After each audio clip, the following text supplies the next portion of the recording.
Hey guys, my name is Joey. I brought my father with me. He's a very liberal father, and I'm part of the enemy within, the radical liberals, and I have a question for you. Our family's divided.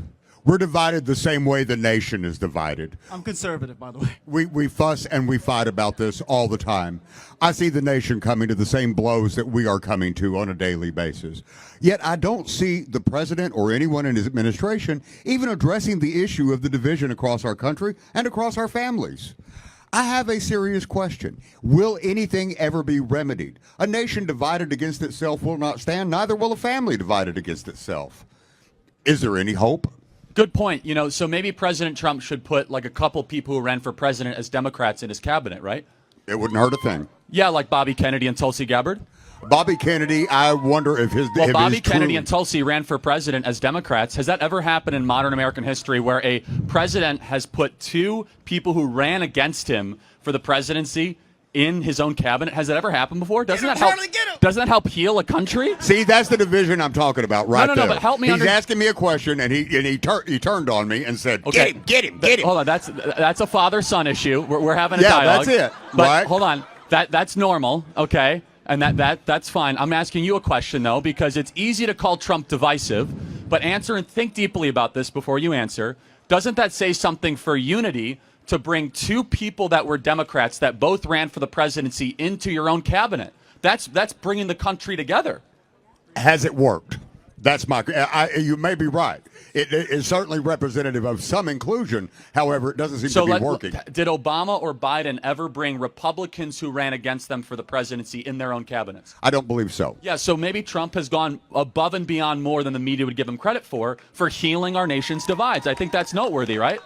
It's noteworthy, yes. Yeah, but you stated your statement. You began with, you have not seen the president try to heal this country. Healing begins with action, not just words, right?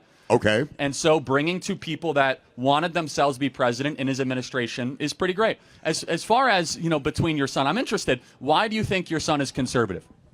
I have no clue. I'll let him answer that question. That's a bad answer. Hold on a second. You as a father should listen to your son. You shouldn't say, hold on a second. I listen to him We're all both the time. fathers. Hold on a second. That's a bad answer. I'll listen to him all the time. But hold on. But then you just said you don't know.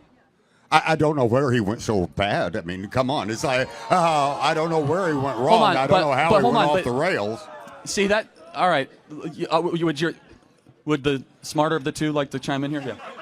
Absolutely. So I used to be at one point on my father's side, and upon doing my own research and seeing things firsthand, I've switched sides, and I've seen like the liberal tears that he has, like the way that he's complaining, and it's like, don't antagonize. You have to honor your parents. Don't antagonize them. Okay. 100%. So and I do respect my father, and I love him. And you should honor him, and you should also love your son and see where he's coming from. But back to your point, though.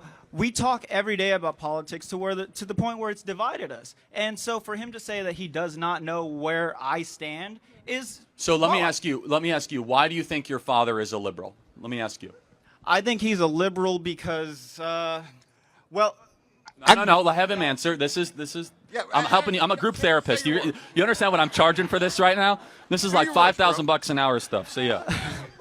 So I think he's a liberal. Well, I know he's a liberal because he just eats. He gobbles up everything that he. Okay, this is why I know he's a liberal, because he voted for Kamala Harris and he didn't even know why. Do you think that maybe he wants to believe government will do good? Maybe that's... Of course. Okay, is that a good answer? Yes, sir. Now, maybe your son is going more conservative because he thinks government hasn't done a lot of good. Is that maybe a fair, charitable interpretation? That makes relative sense. Okay, so now we're getting somewhere. So you guys have a generational divide. You look at government as being probably a force for good. He's grown up in a circumstance where he's seen government declare wars and do a lot of nonsense like the Iraq War. He's nodding his head. Trigger the financial crisis, only accentuate income inequality. So what I'm just saying for you two, because a father-son divide is more important than politics, is really try to come down at what generational perspective do they have. Finally, where do you get your news from? You, baby. Okay, and where do you get and sir, where do you get your news from? I don't watch any kind of video media at all. I get it mostly by reading, and I go through a broad spectrum of different sources from all over.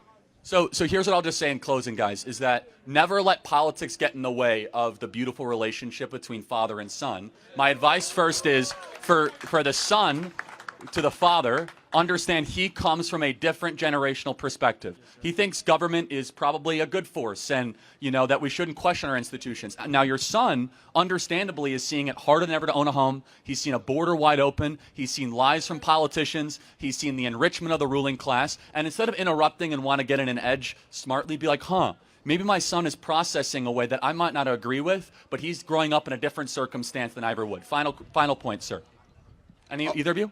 I've seen the government do a lot of wars. I mean, I'm almost 70 years old. I mean, I remember Vietnam. I barely remember Korea, but I remember Vietnam. I remember a lot of different things. He doesn't have exclusivity on seeing the government do wrong.